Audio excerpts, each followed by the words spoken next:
For nearly 10 years after the attacks of September 11, Osama bin Laden remained hidden despite being hunted by the most powerful intelligence network in human history. The United States and its allies invested billions of dollars, deployed advanced surveillance technology, and mobilized global resources to find him. Yet, he survived year after year. This was not because bin Laden was invisible, but because intelligence systems repeatedly failed to see what was right in front of them. The hunt for bin Laden was not a story of total blindness. It was a story of partial vision, of correct information misinterpreted, of strong clues dismissed, and of assumptions that quietly shaped every decision. One of the earliest and most damaging mistakes was the belief that bin Laden would always hide in remote, rugged terrain. After the initial invasion of Afghanistan, intelligence agencies became convinced that bin Laden would remain in mountains, caves, or ungoverned border regions. This assumption narrowed the search dramatically. Analysts focused on inaccessible areas, while urban and semi-urban locations were often dismissed as too obvious or too risky for someone like him. This geographic bias followed the intelligence community for years. When information emerged suggesting that bin Laden might be living in or near populated areas, it was often discounted. The idea that the world's most wanted man could hide in a quiet town seemed implausible, not because it lacked evidence, but because it conflicted with expectations. Another major failure was over-reliance on technology.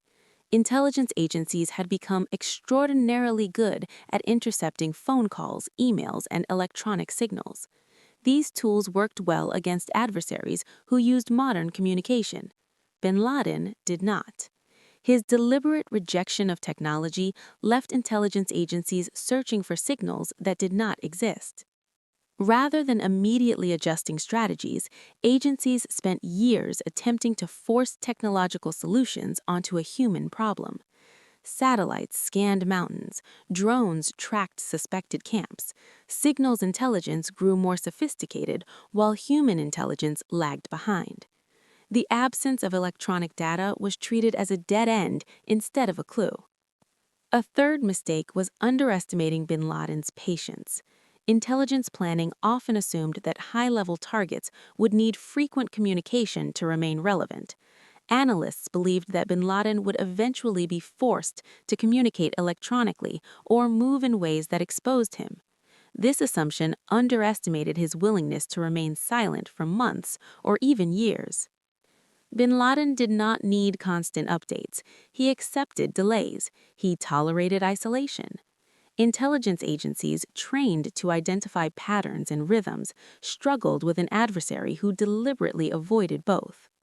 Another critical failure was fragmentation within the intelligence system itself. The hunt for bin Laden involved multiple agencies, departments, and allied governments. Information was often compartmentalized, delayed, or lost in bureaucratic processes.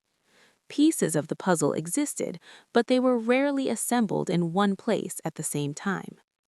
Different agencies held different priorities. Some focused on immediate threats, others focused on long-term analysis. Some guarded information out of institutional caution. This slowed progress and allowed small but crucial details to slip through gaps. One of the most significant missed opportunities involved early intelligence on bin Laden's careers. Long before Abbottabad was identified, analysts knew that bin Laden relied on a small number of trusted messengers. Names appeared in reports, patterns were partially observed, but for years these couriers were treated as secondary targets rather than central ones. The focus remained on bin Laden himself, his voice, his image, his direct movements. The idea that the key to finding him was not bin Laden, but the people around him, took far too long to gain traction. When attention finally shifted toward couriers, valuable time had already been lost. Cognitive bias also played a powerful role. Once certain theories became dominant, contrarian evidence struggled to gain acceptance. Analysts who suggested alternative possibilities often faced skepticism, not because their ideas were weak, but because they challenged established narratives. This bias was especially evident in discussions about Pakistan. For years, the idea that bin Laden could be living deep inside Pakistan was politically uncomfortable and strategically inconvenient.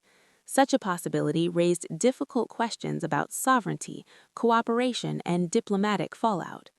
As a result, it was often treated as unlikely, even when evidence pointed in that direction. There was also a tendency to underestimate bin Laden after years without major attacks directly linked to him. Some analysts began to believe he was operationally irrelevant, weakened, or disconnected.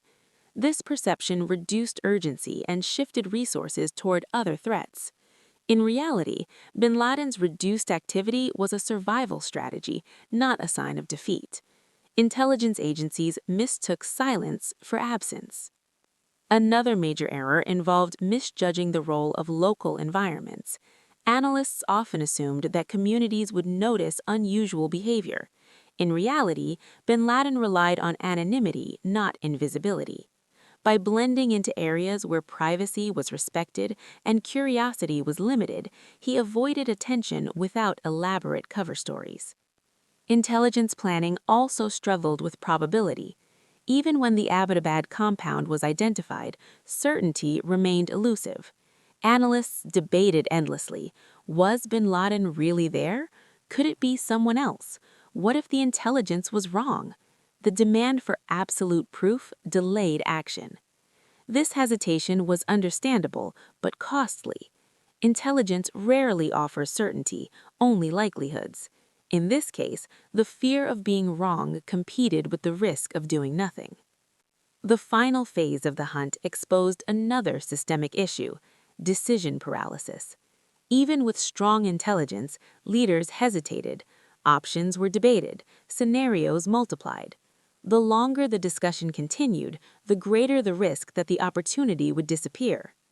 Ironically, bin Laden was found not through a breakthrough, but through persistence. Years of slow, unglamorous surveillance, human tracking, and analytical discipline finally converged. When success came, it highlighted how many earlier mistakes had delayed it. The hunt for bin Laden reveals uncomfortable truths about intelligence work. Advanced technology does not eliminate human error. Bureaucracy can slow urgency. Assumptions can shape outcomes as powerfully as facts. And the most dangerous blind spots often come not from lack of information, but from the way information is interpreted.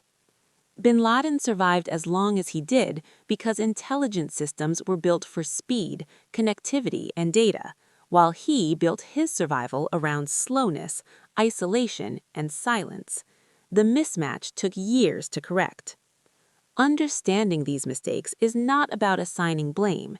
It's about learning how intelligence fails so future threats are not misunderstood in the same way.